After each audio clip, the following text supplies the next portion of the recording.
when you put God in front of everything, every other thing just aligns. I'm big on not just limiting yourself to one thing. Many professionals struggle to merge faith and clinical practice. So how do you maintain professional integrity while staying true to your spiritual calling? I would just say it in one word. It means purpose to me.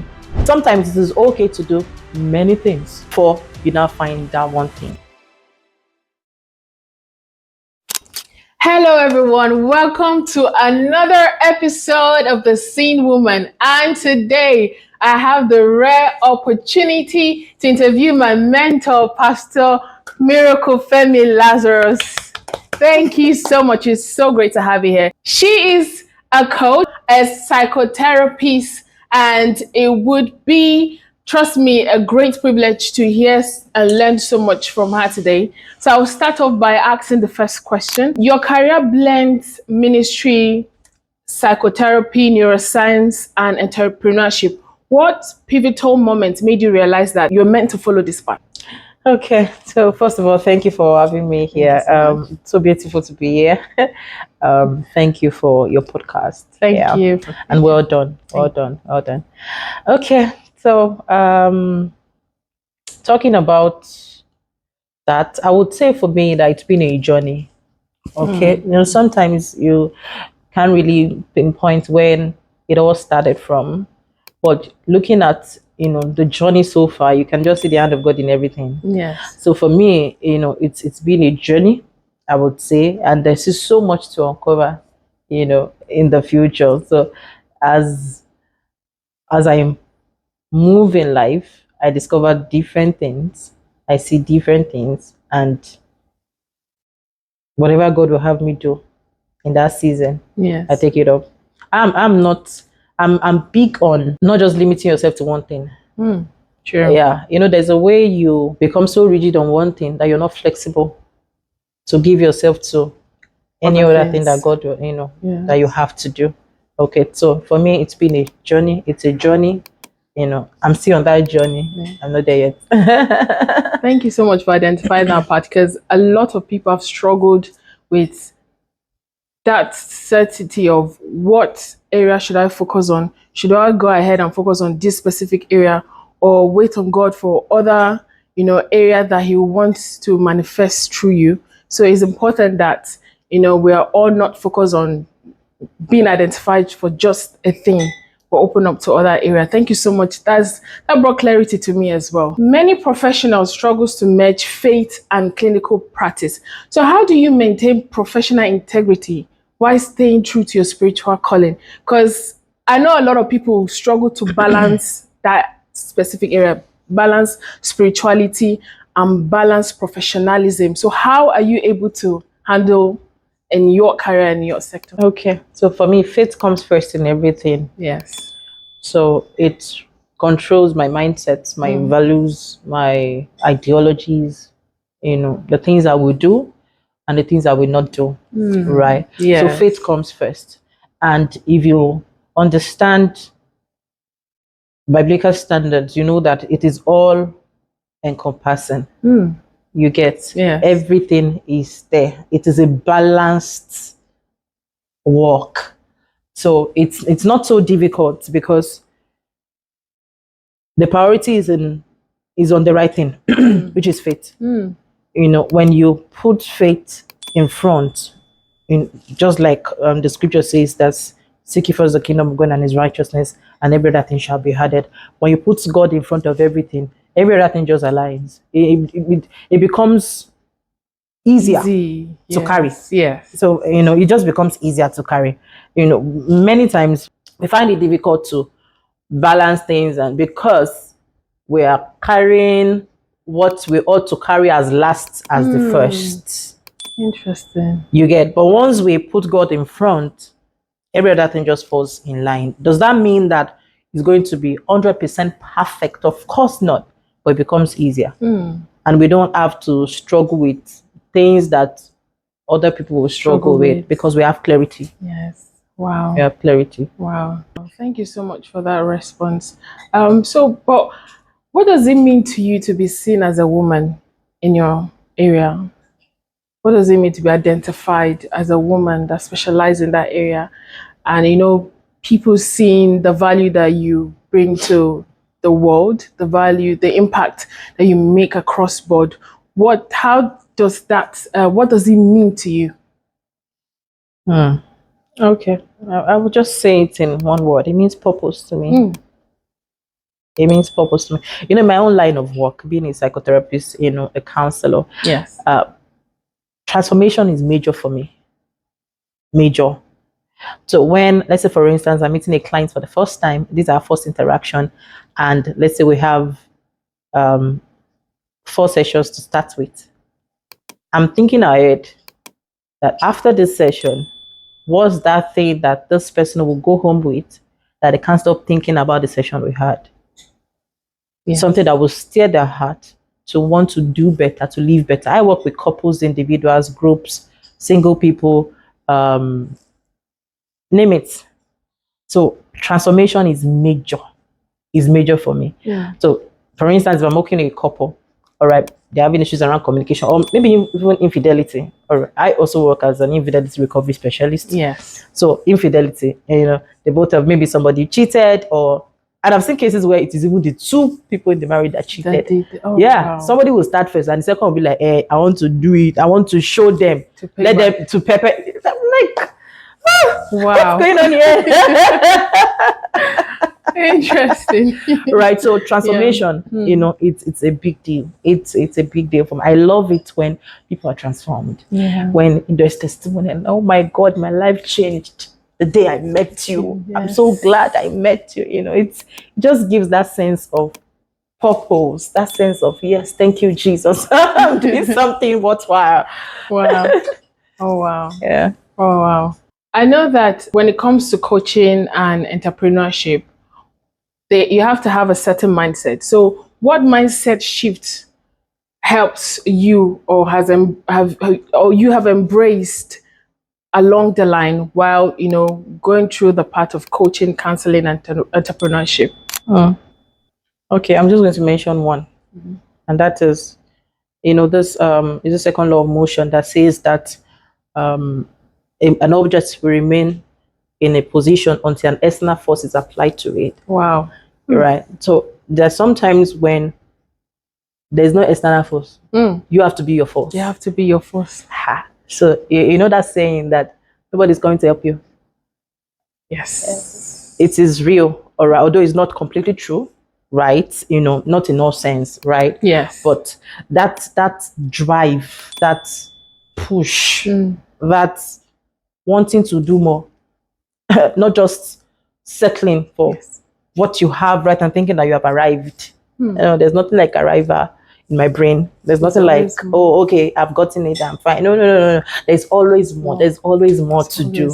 There is always more. So that push, that drive, that ability to, want to do more. I think it's major for me. Desire more things. To desire more. Yeah, desire better. Don't settle for less. Don't settle for where you are. If you think you have your best now, there's still more. Wow. There's more to be done. Wow. There is more. Wow. There is more you can do. Wow.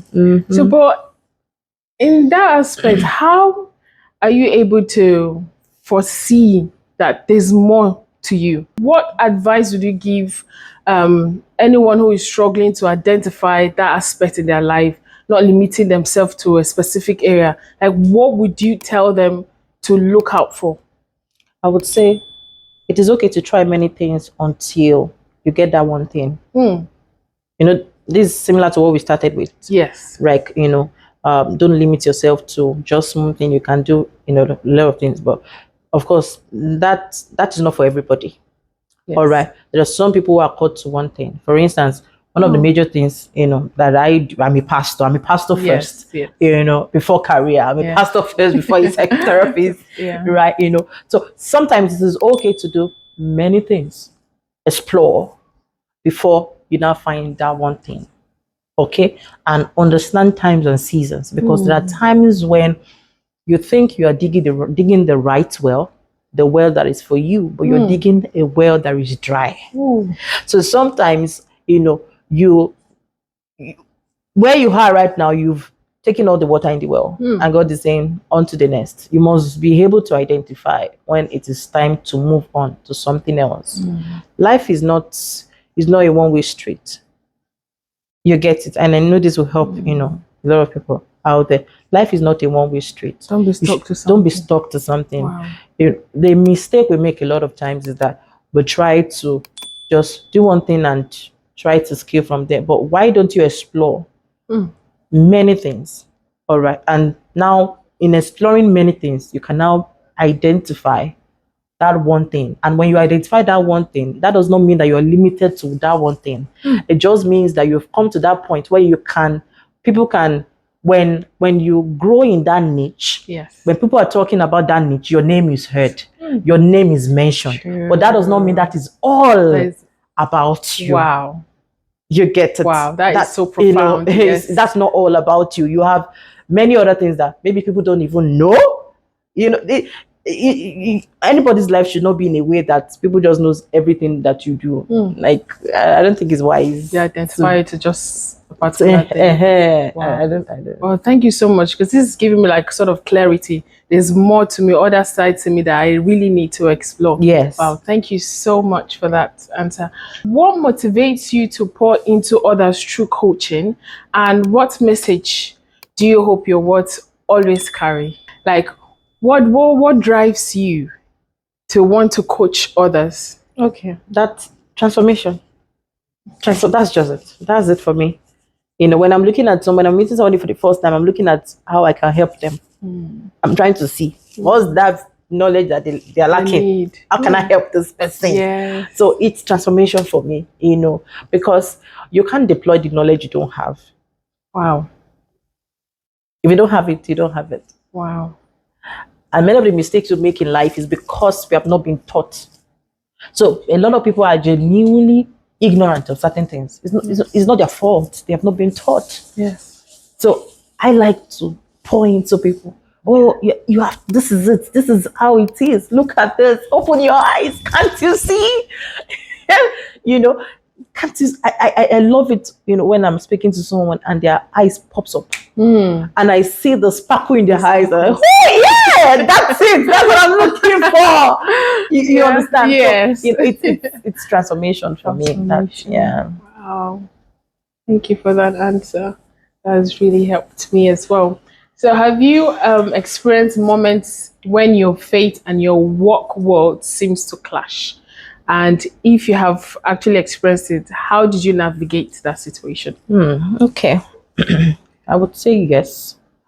Being a pastor, a psychotherapist, meaning that I have the aspect of pastoral counseling. Yes. And I have the aspect of, professional counseling. You get, and people ask me the question that, how do you balance the two? Number one, first of all, pastoral counseling comes first, because that's my service. That's what I'm ordained to do. Spiritually. All right, it comes first. All right. So for me, it is not career first. It is faith first. Then career follows. Wow. Does that answer your question? Yeah, it does answer my question. So in that situation, how do you balance coaching people from other religion or non-believers? How are you able to balance that aspect as well? Okay, well, already it's already a limitation. Yes. Because she's a pastor. Okay, she's a psychotherapist. I know that she's a professional in this, but she's a pastor. I don't like pastor. But what I've seen in my work is that many people who are unbelievers, because they know what you have, they actually want to come, and they don't mind whether you're a pastor or not. Yeah. They know what you have. They know that you have the solution to their problem, so they don't mind. Yes. I'm telling you, they don't mind. They don't mind. They know that my solution is there. So they just come, because what they're looking for is the solution. You have the answer. You have the answer to their problem. Yes. So it's not they're not ready for religious and when they come, it now becomes a good ground to pour into them and watch them, transform and grow and be better people in the society. Wow, that's amazing. What advice would you give to someone who feels called to work at the intersection of faith, psychology, and neuroscience, but doesn't know where to start from? What ground would you advise them to start on? I would say start from anywhere your heart directs you. Anywhere you know that, okay, God is leading you to. Okay. For me, I started off as a relationship and marriage counselor, but over the years, I've grown into many things. Yeah. All right. That's why, this is the first time I'm going to be saying this. All right. My counseling firm, we're transitioning.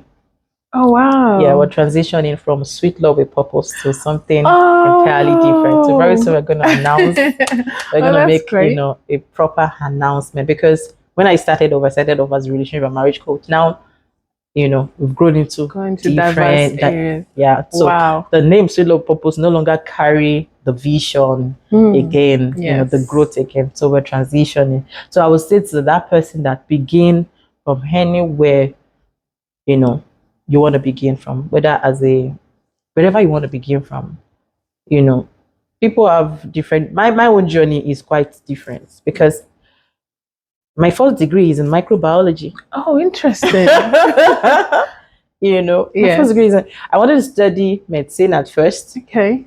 It didn't work. Then I switched to nursing. I did a number of school of nursing entrance exam. It didn't work. I was at home for a long, long time. Then I wrote JAMB again. I wanted to enter OAU. I changed my mind. Well, I changed my mind. I had to change it on then you will fill form, and if you want to change the university you applied for, you have to now go and do change of institution. After I changed that, and I'm not doing I changed it. Then I gained admission to Lautech. I was in Lautech for a number of years. Then a strike came. Then I moved from Lautech, transferred to Bowen University, where I finished.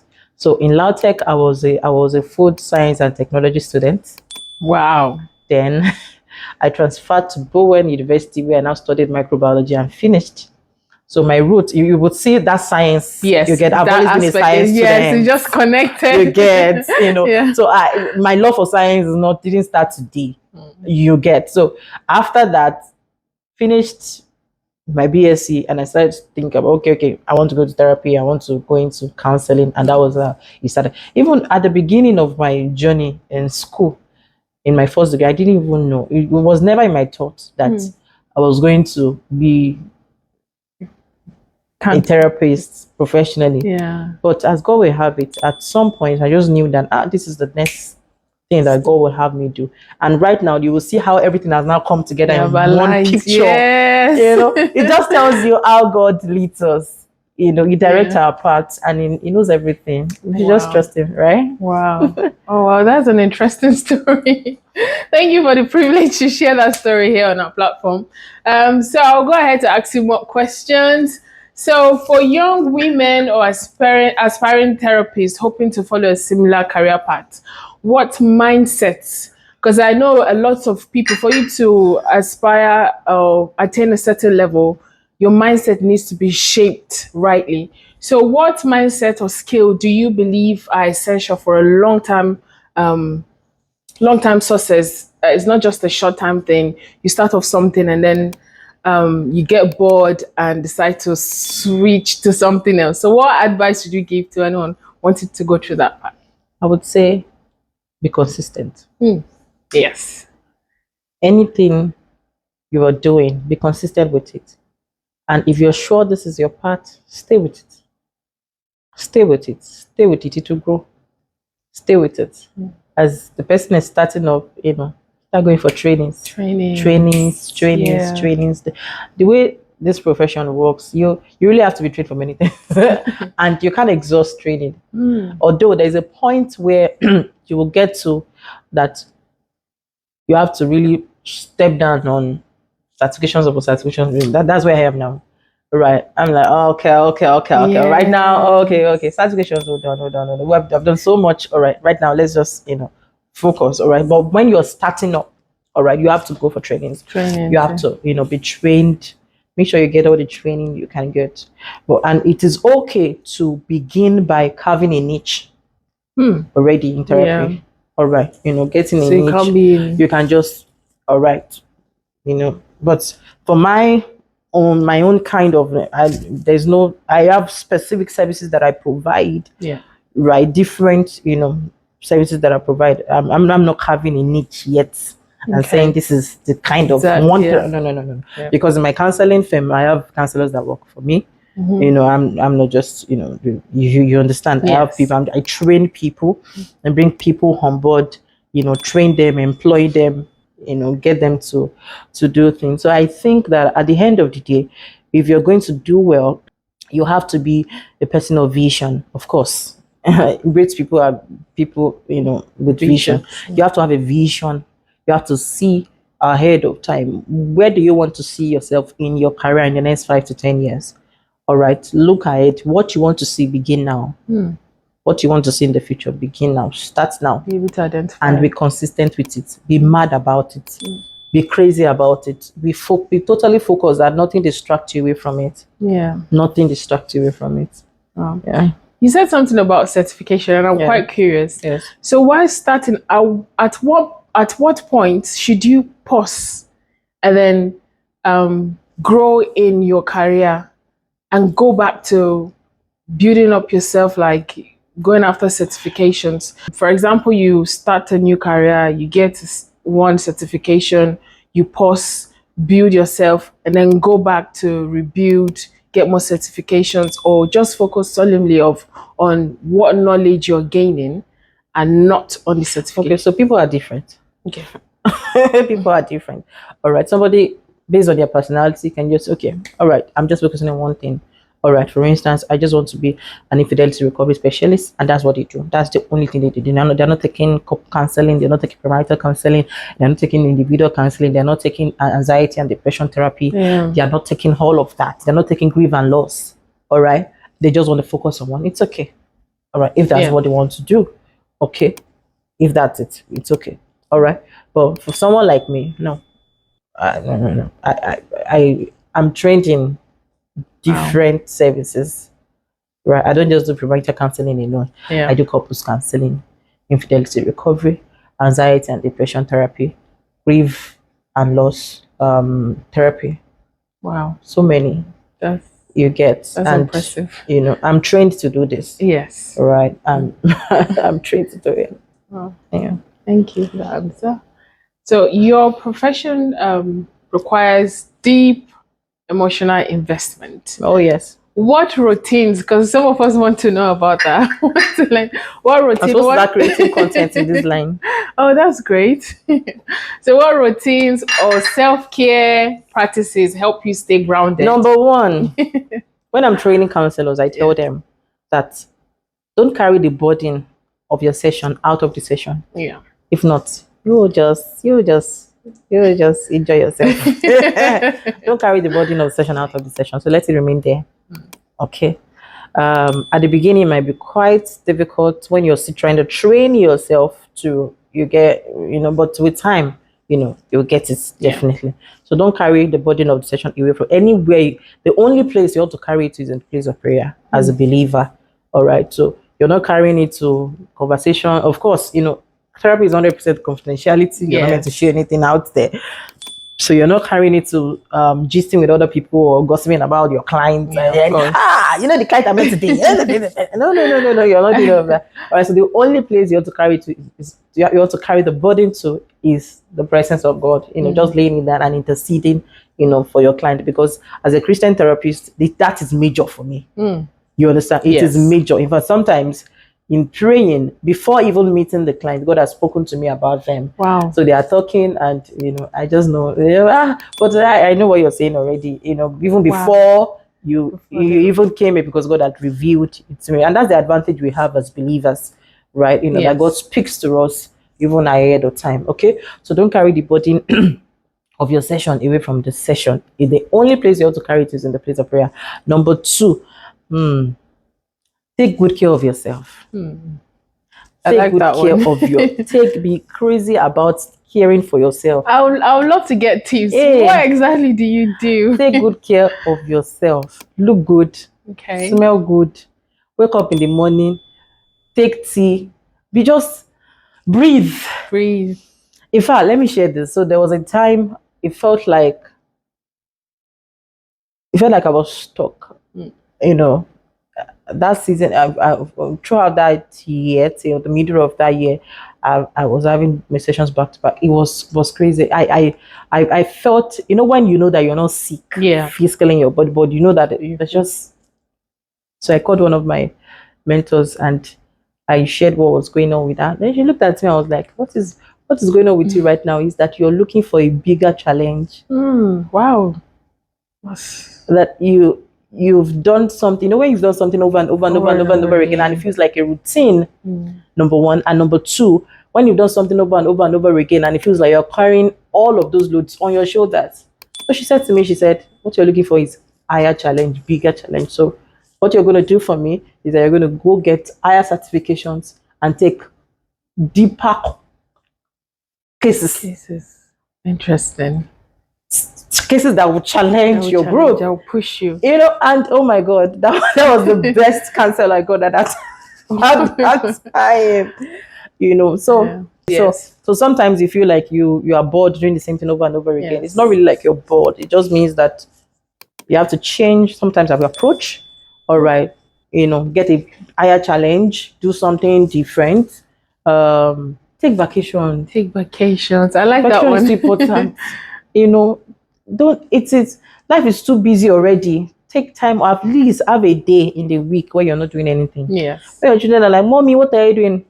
Not doing anything. You're just on the bed. You're just "Mommy, you're not." I'm okay. I'm just here. Just relax. And of course, worship, pray. Let your heart be on worship 24/7. Yes. It's just so beautiful to be there. When you are conscious of God's presence. So good. Wow. What general advice do you have for those struggling in a relationship? I specifically find these questions very, very interesting, and I'm intrigued to know get response from this question. So what general advice do you have for those struggling relationships and marriage and are scared of seeking guidance because of the fear of being vulnerable? A lot of people buckle up a lot because they're scared of being open to someone else about what they're going through in their marriage, in their relationships. So what would you actually say or advise to people in this situation to be comfortable to speak up? God does not want us to live life alone, and there is this lie that the enemy tell people that they're alone. You're not alone. You're not alone, and you shouldn't do life alone. It means that if you need professional help, go for it. Go for it. Yeah. You don't know everything. You can't know everything. There's sometimes when you don't even know what the problem is. You think you know what the problem is until you start talking to a therapist and then they point out the problem for you. You think you know what the problem is. You think your husband is the problem. You think your wife is the problem. What if the problem is you? You're not even seeing it yet, right? So speaking to a therapist, helps a lot. Somebody who will not be biased. Somebody who knows nothing about you. A total stranger that is meeting you for the first time but analyzing your life, psychoanalyzing you. Right, to show you what is going on. So I think is a gift. I'm telling you, because sometimes the people who know you will not tell you the truth. The truth. That is 100%. The bias. Yes. They might not even, and it might be out of love because they don't want to make you. They don't want to hurt your feelings. Yes. But that's not a good love. It's not a good kind of love, right? So talking to a therapist helps. If you need therapy, go for therapy. You need counseling, go for it. You need couple counseling, go for it. Encourage your partner, go for it. Speak to a therapist. It helps. Yeah. Speak to a therapist. It really, really helps. Wow. Okay, so lastly, what advice would you give to a young woman, especially those in faith, who feel called to a similar path in counseling, ministry, and mental health, and a combination of it? Yeah.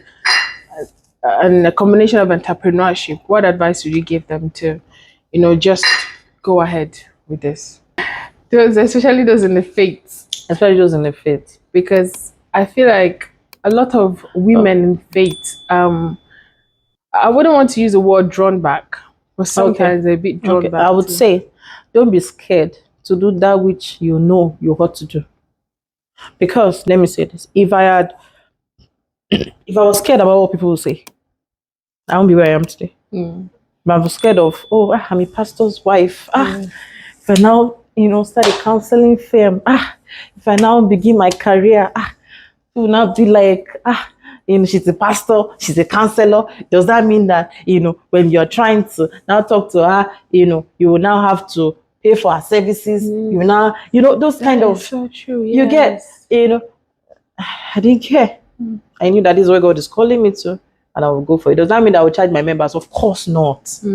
All right, there's a difference between, I mentioned like pastoral counseling and professional counseling. Yeah. All right, and I'm first devoted to the people God has given to me in my pastoral work first.